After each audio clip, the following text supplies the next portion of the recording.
Revision strategy for all those जो कि full time job कर रहे हैं और उसके उसके साथ नॉर्सेट की तैयारी कर रहे हैं। देखो, फुल टाइम जॉब के साथ आप नॉर्सेट निकाल सकते हो, कोई बड़ी बात नहीं है।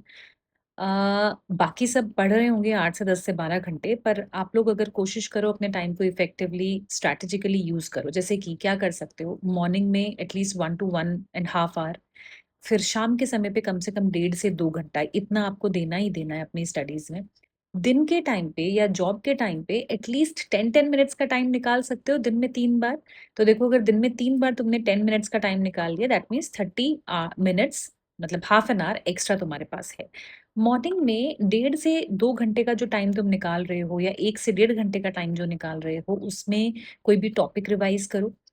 दिन के टाइम पे कुछ फ्लैश कार्ड्स 10 मिनट में, जो एक माइक्रो सेशन होगा, उसमें तुम अपने नोट्स नहीं खोलोगे, बल्कि नोट्स नहीं खोलोगे, फ्लैश कार्ड्स, कोई टॉपिक आपको रिवाइज करना है, जैसे कि ईसीजी स्ट्रिप्स है, ड्रग्स का क्लासिफिकेशन है, नॉर्मल लैब वैल्यूज हैं, माइलस्टोन्स हैं पीडियाट्रिक के। तो इस तरह की टॉपिक्स आप रिवाइज करो। इवनिंग में जो टाइम दे रहे हो आप, 1.5 से 2 घंटा या 2 से ढाई घंटा, वो आपका एमसीक्यूज का होना चाहिए। उसमें आपको एमसीक्यूज प्रैक्टिस करने हैं, और जितना टाइम प्रैक्टिस में लगाओगे उतना ही एनालाइज करने में लगाना है, क्योंकि फायदा तभी है। एमसीक्यूज गलत हो गए तो उसके लिए एक मिस्टेक नोटबुक जरूर होनी चाहिए, उसको एनालाइज जरूर करना है कि कहाँ पे मिस्टेक्स हो रही हैं।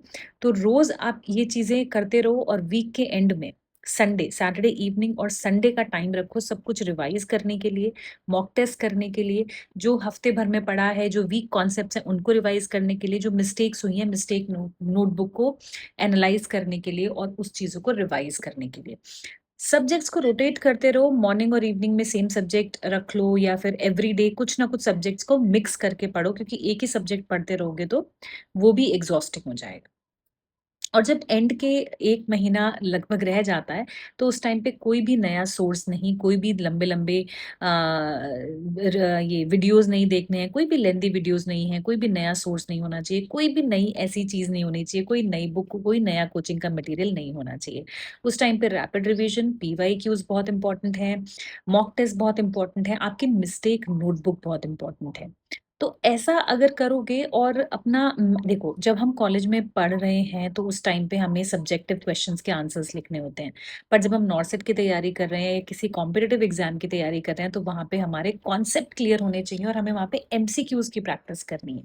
तो थियरी तो पढ़ ही रहे हो, साथ में एमसीक्यूज जरूर पढ़ो। एक और चीज है, याद रखो, अगर 1 घंटा की थियोरी पढ़ रहे हो तो उसके साथ एटलीस्ट 50 एमसीक्यूज जरूर से प्रैक्टिस करने हैं। अगर 2 घंटे पढ़ रहे हो तो कम से कम 100 एमसीक्यूज प्रैक्टिस करने हैं।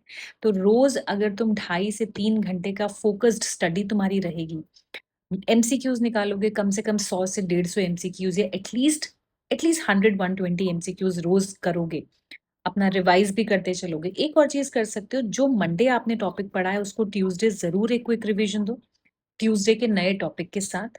ट्यूसडे जो पढ़ा है उसको वेंसडे क्विक रिवीजन दो, वेंसडे के नए टॉपिक के साथ। इस तरीके से आपका वीक में आपने रिवाइज भी कर लिया, नए टॉपिक्स भी कर लिए, और सैटरडे इवनिंग और संडे रखो पूरे हफ्ते के रिवीजन के लिए।